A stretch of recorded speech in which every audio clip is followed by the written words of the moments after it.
Hey everyone, in today's video we are going to see one more video of English, that is chapter number 14, our school. Okay, so from first to 13 chapters are already uploaded. You can check in the playlist. There are two playlists. First one is basics of English and second one is English stories translation. So जो basics वाला है उसी में आपको सारे videos मिलेंगे easy वाले एकदम. Okay, now let's start. Our school यानी हमारा स्कूल. आर का मतलब हमारा, स्कूल का मतलब सबको पता है, स्कूल यानी विद्यालय. तो अभी विद्यालय कौन ही बोलता है? हम सभी लोग स्कूल ही बोलते हैं इंग्लिश में ही. We love coming to school. We love coming to school. This is for present indefinite tense और simple present tense. How I know? So see, यहाँ पे सब्जेक्ट है. आफ्टर सब्जेक्ट वर्ब डायरेक्टली आ गया है विदाउट एनी हेल्पिंग वर्ब. ठीक है, subject के बाद is, am, are, was, were, shall, would, could कुछ नहीं है. डायरेक्ट वर्ब आ गया यानी क्रिया. सब्जेक्ट यानी कर्ता. क्या क्या सब्जेक्ट होता है? जैसे I, we, you, they, he, she, it, किसी का नाम, तो वो सब क्या होता है? सब्जेक्ट यानी नाउन या प्रोनाउन. तो वो हमारा सब्जेक्ट होता है.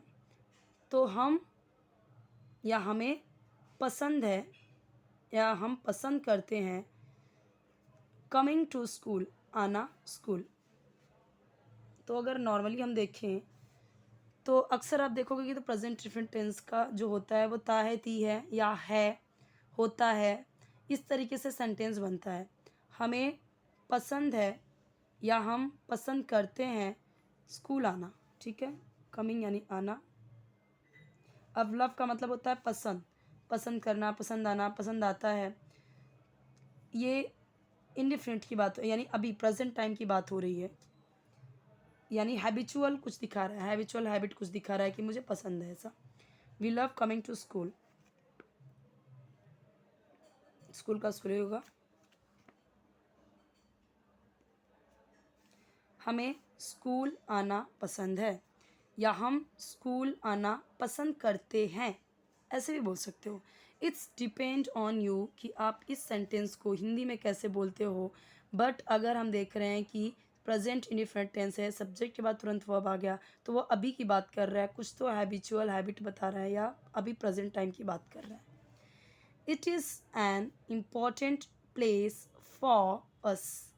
यह है एन यानी एक, इम्पॉर्टेंट यानी ज़रूरी या महत्वपूर्ण. ज़रूरी इजी पढ़ रहा है तो मैं यहाँ पे लिख रही हूँ. प्लेस यानी जगह या स्थान. फॉर यानी के लिए. अस यानी हमारे. अस का मतलब हम, हमें, हमारे, इस तरीके से यूज़ करते हैं. देखिए, इट के साथ में इज़ आया है तो ये रूल है कि इज़ का भी मतलब है होता है और आर का भी मतलब है होता है. लेकिन he, she, it and singular के साथ में इज़ आता है. While we, you, they, plural यानी बहुवचन, इनके साथ में आर आता है. और दोनों का ही मतलब क्या होता है? इज़ का भी मतलब और आर का भी मतलब. फ़र्क क्या है? What is the difference? So if subject will be we, you, they and plural यानी बहुवचन, then we will use are. If subject is he, she, it और सिंगुलर मीन्स एक वचन, then we will use is. Understood? और दोनों ही है अभी की बात कर रहा है. यहाँ पे भी एक रूल है प्रेजेंट इंडेफिनिट टेंस. अगर यहाँ पे आई होता तब भी लव, यू होता तब भी लव, लेकिन अगर ही होता तो loves, she loves, it loves, he loves coming to school, she loves coming to school, because this is present indefinite tense. And what is the rule of present indefinite tense? कि subject के बाद हमें पता चला गया कैसे कि ये प्रेजेंट इंडेफिनिट टेंस है कि सब्जेक्ट के बाद वर्ब आ गया तुरंत और फर्स्ट फॉर्म में है. यही अगर सेकंड फॉर्म में होता ये वर्ब तो वो होता पास्ट इंडेफिनिट टेंस. तो ये प्रेजेंट इंडेफिनिट टेंस है तो उसका एक रूल है. If your subject is he, she, it और सिंगुलर, देन वर्ब में ऐड होता है एस आई एस.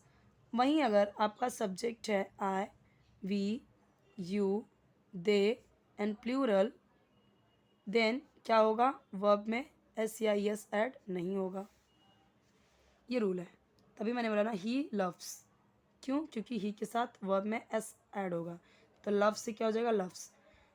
अगर एस ऐड हो रहा है तब भी, एस नहीं ऐड हो रहा है तब भी वो था है, थी है या अभी का सेंस ही बताएगा, वो रहेगा प्रेजेंट इनडेफिनिट टेंस ही, बट सब्जेक्ट के अकॉर्डिंग वर्ब में थोड़ा सा चेंज हो जाता है ना। It is an important place. एक और रूल यहाँ पे है अ और एन का। जब आप बेसिक्स ऑफ इंग्लिश वाला प्लेलिस्ट चेक करोगे ना, तो फर्स्ट वीडियो वहाँ पे मिलेगा आपको अ और एन का यूज़। कहाँ पे अ का यूज़ करना है, कहाँ पे एन का। देखिए अ का भी मतलब होता है एक और एन का भी मतलब होता है एक, ठीक है।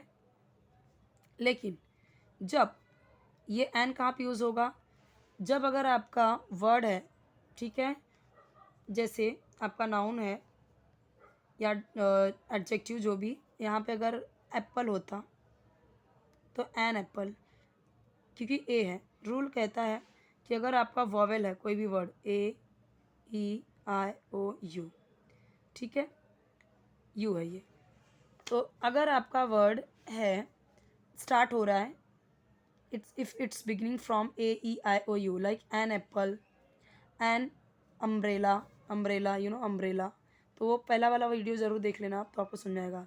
एन आइसक्रीम, अगर आइसक्रीम होगा, या फिर जैसे यहाँ पे अभी क्या है, ओ ऑरेंज, तो सबके आगे क्या लगेगा, एन। जैसे मुझे बोलना है मुझे ऑरेंज दे दो, an orange, please give me an orange, please give me an ice cream, please give me an umbrella, please give me an Apple.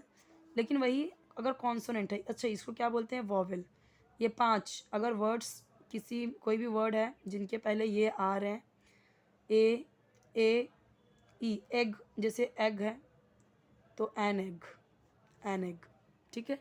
और कॉन्सोनेंट अगर बोलना, मुझे बोलोगे एक पेन, मुझे एक pen, please give me a pen, अ, ये जो अ यूज़ हो रहा है एक दिखाने के लिए, एक दिखाने के लिए, पर्टिकुलर एक चीज़ दिखाने के लिए, लेकिन कॉन्सोनेंट के पहले पेन, पी है, पी आ रहा है, कॉन्सोनेंट। बुक, तो गिव मी अ बुक, तो यहाँ पे बुक कैसे स्टार्ट हो रहा है, बी से, कॉन्सोनेंट, ठीक है। ये इसका रूल है, फर्स्ट वाला वीडियो देखेंगे तो आपको समझ में आएगा ना। See in only 3 lines we can see how many rules are there, right, कितने रूल्स हैं, तो ये रूल्स आपको याद रखना ज़रूरी है। अगर आपने थोड़ा सा भी एन और अ में भी गड़बड़ की तो फिर समझ में आ जाता है कि बेसिक नॉलेज नहीं है ना, इसलिए ज़रूरी है आपको बेसिक नॉलेज होना। Now we wear uniforms and go to school to study. जिनको रीडिंग नहीं आती तो वो ध्यान से सुनिए कि इस वर्ड को मैं क्या पढ़ रही हूँ, प्रोनाउंसिएशन भी देखिए कि इस वर्ड को आपको क्या पढ़ना है। वी वेयर, ये वियर नहीं पढ़ना है, ठीक है, वेयर, वी वेयर यूनिफॉर्म्स, ये यूनिफॉर्म नहीं पढ़ना है, या यूनिफॉर्म नहीं पढ़ना है, यूनिफॉर्म नहीं पढ़ना है, ठीक है। We wear uniforms and go to school, इसे स्कूल नहीं पढ़ना, स्कूल, स्कूल, टू स्टडी, इसे भी बहुत लोग स्टडी बोलते हैं तो वो रॉन्ग होता है। वी यानी हम, वेयर पहनते हैं। ना you tell me which tense is this, this one also present indefinite tense. How? So you can see after subject verb is there without any helping verb, जैसे यहाँ पे था वैसे ही we love, we wear, बिना किसी helping verb के ये है यहाँ पे। सो वी वेयर, हम पहनते हैं, यूनिफॉर्म, ये यूनिफॉर्म है, जो स्कूल का ड्रेस होता है ना सबके लिए एक जैसा, जैसे ये भी क्या है, सबके लिए एक जैसा, ये भी यूनिफॉर्म है। यूनिफॉर्म यानी एक जैसा, एक जैसी पोशाक, ठीक है। अभी जो पुलिस होते हैं, पुलिस का भी तो यूनिफॉर्म होता है, क्योंकि वो सभी एक जैसा पहनते हैं। जो डॉक्टर का होता है वो भी एक तरीके का पहनते हैं, तो वो भी एक यूनिफॉर्म हुआ। तो यूनिफॉर्म को मैं क्या ही लिखूँ, तो पोशाक लिखती हूँ, या आप समझ सकते हो स्कूल ड्रेस, आप यूनिफॉर्म ही समझिए, क्योंकि यूनिफॉर्म ही बोलिए उससे, क्योंकि ये स्कूल का यूनिफॉर्म होता है। हम यूनिफॉर्म पहनते हैं एंड और गो टू स्कूल, गो यानी जाते हैं, क्योंकि प्रेजेंट इनडेफिनिट टेंस है तो जाते हैं, ता है, ती है से ही खत्म होगा ना। स्कूल यानी school, to study, to study यानी पढ़ने के लिए। हम स्कूल जाते हैं, हम यूनिफॉर्म पहनते हैं और स्कूल जाते हैं पढ़ने के लिए। हम यूनिफॉर्म पहनते हैं और पढ़ने के लिए स्कूल जाते हैं। ओके, हम यूनिफॉर्म पहनते हैं और पढ़ने के लिए स्कूल जाते हैं। We learn to read and write. हम पढ़ना और लिखना सीखते हैं। Now you can understand which tense is this. Again, it's present in different tense. Why? Because there is no helping verb. We can't see any helping verb, any modal auxiliaries. We can't see. Subject आया, तुरंत verb आ गया, तो वही ताहे तीहे ते हैं वाला sense बनेगा। हम सीखते हैं, लर्न का मतलब होता है सीखना, लेकिन जब प्रेजेंट इंडिफरेंट टेंस है तो हम अक्सर देखते हैं ताहे तीहे ते से ख़त्म होता है, तो हम सीखते हैं। अब आप इसे चेंज करके, सब्जेक्ट चेंज करके और भी बनाइए, जैसे यहाँ पे ही लगाइए, शी इट, तो he learns, she learns, but I learn, we learn, you learn, they learn. Okay, plural यानी बहुवचन, जैसे राम एंड श्याम लर्न। अगर सिंगुलर है तो राम, सिंगुलर यानी एक वचन, तो राम लर्न्स। टू रीड यानी पढ़ना और लिखना, तो वर्ब क्या है, सीखते हैं, तो हमें वर्ब में ही चेंज करना है। सब्जेक्ट के बाद क्या क्रिया आ रही है ना, उसको ही चेंज करना होता है। We learn to read and write. हम पढ़ना और लिखना सीखते हैं। We also learn to draw, paint, sing and dance. हम ऑल्सो यानी भी सीखते हैं टू ड्रॉ करना यानी ड्राइंग बनाना, पेंट करना या पेंटिंग करना, सिंग यानी गाना, डांस यानी नृत्य। सिंग यानी गाना, गाना सीखना, पेंट यानी पेंटिंग, समझ रहे हो आप, ड्रॉ यानी ड्रॉ करना यानी चित्र बनाना। सो आप इसे इंग्लिश में ही बोलिए, we also learn to draw, paint, sing and dance. So हम ड्राइंग करना यानी चित्र बनाना, पेंटिंग, सिंगिंग और डांस सीखते हैं। Okay, the school has many rooms.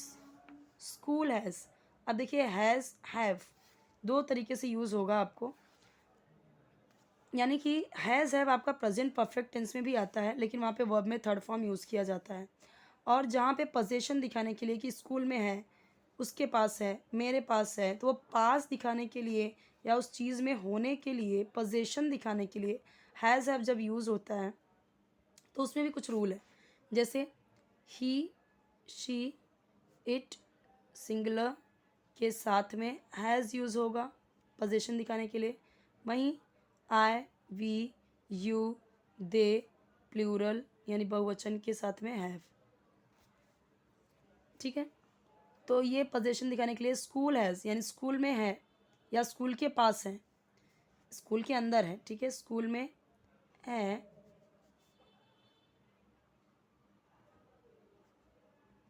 Many यानी कई, रूम्स यानी कमरे। अब कई बोला जा रहा है ना, तो इसीलिए यहाँ पे रूम्स आया। We study in the classroom, class rooms, देखिए कंपाउंड वर्ड से क्लास रूम्स। वी हम, स्टडी यानी पढ़ते हैं, इन यानी में, क्लासरूम यानी कक्षा। हम क्लासरूम में स्टडी करते हैं, मैं इंग्लिश में अगर बता रही हूँ तो हम क्लासरूम में स्टडी करते हैं, ऐसे इंग्लिश में बोलेंगे।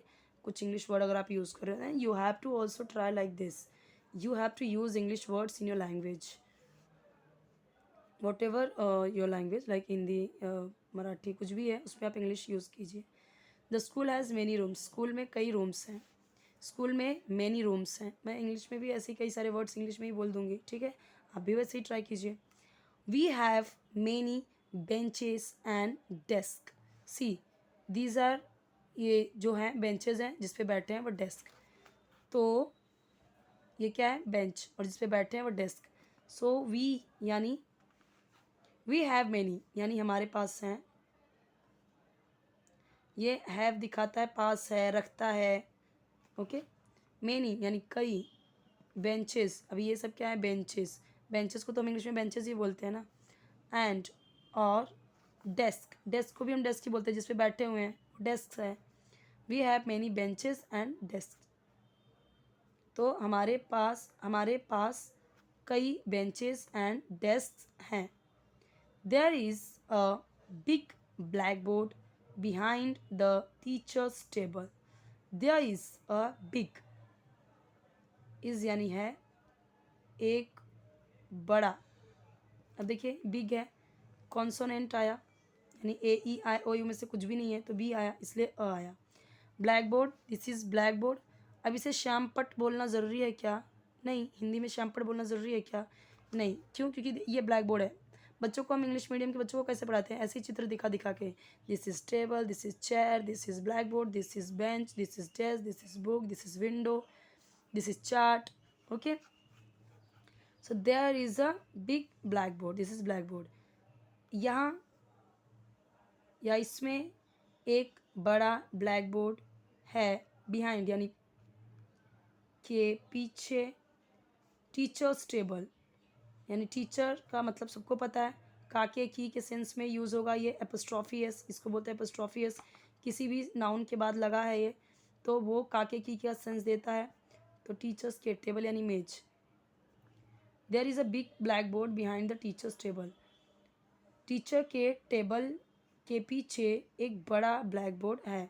अभी जब हमें कोई सब्जेक्ट नहीं मिलता तो नॉर्मली हम देयर का यूज़ करते हैं, ठीक है, सब्जेक्ट की जगह पे देयर यूज़ करते हैं, क्योंकि यहाँ पे कोई सब्जेक्ट नहीं ना, is a big black board behind the teacher's table, तो वो अच्छे से जम नहीं रहा है, इस वजह से बोलेंगे there is a big black board behind the teacher's table. We have charts on the walls, we have यानी चार्ट्स यानी ये वाले charts, 1 2 3, as you can see over here there are three charts, so we have यानी हमारे पास charts हैं on the walls, wall का मतलब है दीवार, बट एक दीवार तो है नहीं, एक दीवार इधर एक दीवार इधर, कई सारे दीवारें हैं, तो वॉल्स यानी दीवारों, ऑन यानी पर, चार्ट्स यानी यही चार्ट्स, चार्ट्स यानी हिंदी में तो चार्ट ही बोलते हैं ना हिंदी में भी। वी हैव यानी हैव का मतलब है हमारे पास, या हमारे पास दीवारों पर चार्ट्स भी हैं, हमारे पास वॉल्स पर चार्ट्स हैं, चार्ट को चार्ट ही लिख रही हूँ मैं यहाँ पे, ठीक है, charts. A waste paper basket, waste paper यानी रद्दी कागज, वेस्ट अलग से, वेस्ट यानी वेस्ट रद्दी, पेपर यानी कागज़, बास्केट यानी टोकरी, यानी एक वेस्ट पेपर बास्केट क्या है, यानी ये डस्टबिन, मैं इसे डस्टबिन भी बोल सकती हूँ, और डस्टबिन, ठीक है। यहाँ पे जो वेस्ट पेपर बास्केट बोला गया है, अब ये वेस्ट पेपर बास्केट के जगह पे डस्टबिन भी बोल सकते हैं, और dustbin, chalk sticks and dusters are also found in a classroom. ना चॉक स्टिक क्या होती है, वो चॉक जिससे लिखवाते हैं उसको या तो चॉक भी बोलेंगे, स्टिक्स बोल रहे हैं तो भी कोई प्रॉब्लम नहीं है, चॉक स्टिक्स यानी वही जो खड़ू है, ठीक है, चॉक, चॉक इसी को बोल रहे हैं चॉक स्टिक। डस्टर जो ये है, देखो यहाँ पे समझो, ये डस्टर है जिससे मिटाते हैं, रफ करते हैं, और ये चॉक स्टिक है। इंग्लिश में ही समझिए, आपको समझ में आ गया कि चॉक स्टिक क्या है, डस्टर क्या है, बुक क्या है, टेबल क्या है। उसी हिंदी में चॉक स्टिक को खड़ू, डस्टर को रफ करने वाला या मिटाने वाला कुछ बोलेंगे क्या? नहीं बोलेंगे ना, इंग्लिश में ही बोलिए उसे। एक वेस्ट पेपर बास्केट, ठीक है, chalk sticks and dusters, are यानी है, ऑल्सो यानी भी, फाउंड यानी पाए जाते या पाई जाती, इन यानी में, क्लासरूम यानी कक्षा, यानी कि कक्षा में यानी क्लासरूम में एक waste paper basket, chalk sticks और डस्टर्स भी पाए जाते हैं, यानी होता है। अब फाउंड का मतलब पाए जाते हैं, लेकिन सेंस क्या बन रहा है यहाँ पे इंग्लिश में कि होता है, ये तीनों चीज़ें भी होती हैं क्लासरूम में, तो होना ही है ना, इनको कहाँ जाएंगे। We like to keep our classroom neat and tidy.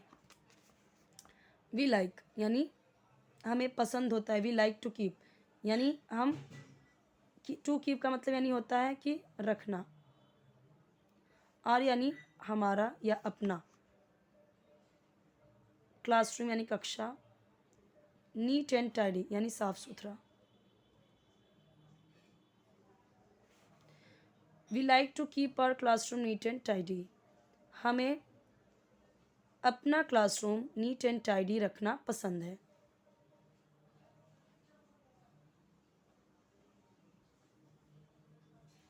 हमें अपना क्लासरूम नीट एंड टाइडी रखना पसंद है। ठीक है, या फिर ऐसे भी बोल सकते हैं, हिंदी में आप किसी भी तरीके से बोल सकते हो, बट इंग्लिश में क्या दिखा रहा है कि हमें ये आदत है। ठीक है, प्रेजेंट परफेक्ट टेंस वापस से यानी क्या दिखा रहा है, हैबिचुअल एक्ट दिखा रहा है ना, कि ये प्रेजेंट की बात है, मुझे ऐसा ही पसंद है। वी लाइक टू कीप यानी हम पसंद करते हैं नीट एंड टाइडी क्लासरूम रखना अपना, यानी कि हम अपना क्लासरूम नीट एंड टाइडी रखना पसंद करते हैं, या हमें अपना क्लासरूम नीट एंड टाइडी रखना पसंद है। जैसे भी बोलिए आप हिंदी में, आप किसी तरीके से घुमा फिरा के बोल सकते हैं। और लेकिन इंग्लिश में जब आप देख रहे हो कि प्रेजेंट परफेक्ट टेंस या अभी की बात किया जा रहा है और ये वर्ड का मीनिंग आप समझ जाएंगे तो आप समझ जाओगे पूरी चीज़ें। ओके, नाउ अभी यहाँ पे एक चीज़ देख लीजिए, वी के साथ में आर आया है अपने के लिए, we like to keep our classroom.